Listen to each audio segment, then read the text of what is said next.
ഇന്ന് നമുക്ക് നല്ല വറുത്തരച്ചൊരു ബീഫ് കറി ഉണ്ടാക്കിയാലോ? അപ്പോൾ ബീഫ് കറിക്ക് ആവശ്യമായിട്ടുള്ള സാധനങ്ങൾ എന്തൊക്കെയാണെന്ന് നോക്കാം. ഞാനിവിടെ 3 മീഡിയം സൈസ് ഒണിയൻ എടുത്തിട്ടുണ്ട്. ഒണിയൻ എപ്പോഴും ബീഫ് കറി ഉണ്ടാക്കുമ്പോൾ കൂടുതലായിട്ട് എടുക്കുന്നത് നല്ലതാണ്. അത് നല്ല കറി നല്ല കുറുകിയിരിക്കുവേ, പിന്നെ ടേസ്റ്റും കൂടും. പിന്നെ ഒരു പച്ചമുളകും, പിന്നെ 2 തക്കാളി, പിന്നെ പട്ട, ഗ്രാമ്പു, ഏലക്ക, പിന്നെ കുറച്ച് തേങ്ങയും കൊച്ചുള്ളിയും. അത് ലാസ്റ്റ് നമുക്ക് കടുക് വറുക്കാൻ വേണ്ടിയാണ്. പിന്നെ ഞാൻ കുക്കർ ഗ്യാസിൽ വെച്ചിട്ട് അതിലൊരു 2 ടേബിൾ സ്പൂൺ എണ്ണ ഒഴിച്ചു കൊടുത്ത് എണ്ണ ചൂടായി വരുമ്പോഴത്തേക്ക് നമുക്കതിലോട്ട് ഏലക്കയും ഗ്രാമ്പും പട്ടയും കൂടി ഇട്ട് ചൂടാക്കിയെടുക്കാം.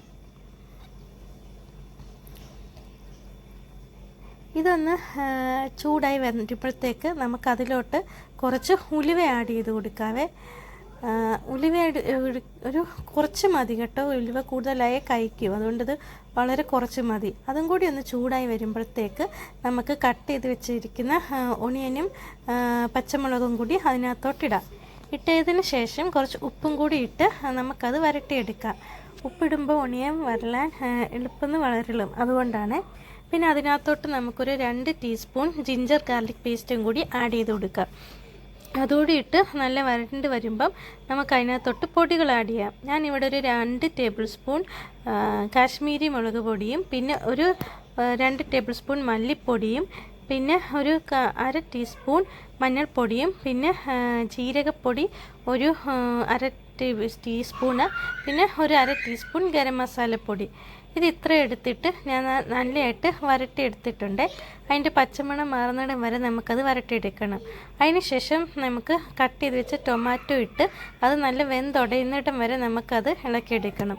അതിന് ശേഷം നമുക്ക് ബീഫ് അതിനകത്തോട്ട് ഇട്ടിട്ട് മിക്സ് ചെയ്യണം. മിക്സ് ചെയ്തതിന് ശേഷം കുക്കറിൻ്റെ അടപ്പ് അത് വെയിറ്റും വാഷറും ഇല്ലാതെ അടച്ച് വെക്കണം കുറച്ച് സമയം. അതങ്ങനെ ഞാൻ വെള്ളമൊന്നും ഒഴിച്ചില്ല ബീഫിൽ.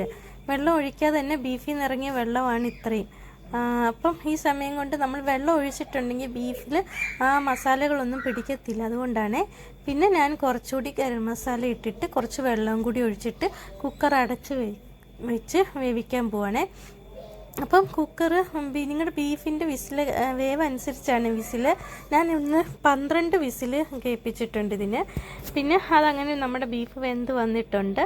വെന്തതിന് ശേഷം ഞാൻ കുറച്ച് ഗരം മസാലപ്പൊടി ഇട്ടേ. അതിന് ശേഷം ഞാൻ ഒരു ചട്ടി എടുത്തിട്ട് കുറച്ച് വെളിച്ചെണ്ണ ഒഴിച്ച് അതിനകത്തോട്ട് കടുകും ഇട്ട് കടുകൊന്ന് പൊട്ടി വരുമ്പോഴത്തേക്ക് നമുക്ക് 2 വറ്റൽമുളകും കൂടി അതിനകത്തോട്ട് ഇട്ടൊന്ന് ചൂടാക്കാം. അതിന് ശേഷം നമ്മൾ കട്ട് ചെയ്ത് വെച്ച ചെറിയ ഉള്ളിയും കൂടി ഇട്ട് വരട്ടിയെടുക്കാം. ചെറിയുള്ളി നല്ല ബ്രൗൺ കളർ ആകുന്നിടം വരെ നമുക്കത് വരട്ടിയെടുക്കാവേ. അങ്ങനെ ചെറിയുള്ളി ഇതിവിടെ നല്ല ബ്രൗൺ കളറായി വന്നിട്ടുണ്ട്. നമുക്കപ്പോൾ അത് ബീഫിലോട്ട് മിക്സ് ചെയ്ത് കൊടുക്കാം. അതിനുശേഷം ഞാനൊരു ചട്ടിയിൽ കുറച്ചുകൂടി എണ്ണ ഒഴിച്ച് കൊടുത്തിട്ട് തേങ്ങ ഒരു 1/2 കപ്പ് തേങ്ങ ഞാനിവിടെ എടുത്ത് ചൂടാക്കി എടുക്കുന്നുണ്ട്. ഈ തേങ്ങ നല്ല ബ്രൗൺ കളറായി വരണം, കണ്ടില്ലേ ഈ കളർ? അതുപോലെ ആകുമ്പോൾ നമുക്ക് കറിയിലോട്ടിട്ട് മിക്സ് ചെയ്യാം. അങ്ങനെ നമ്മുടെ ബീഫ് കറി ഇവിടെ റെഡി ആയിട്ടുണ്ട്. അപ്പോൾ എല്ലാവർക്കും ഇഷ്ടമായെന്ന് വിചാരിക്കുന്നു. Thank you for watching.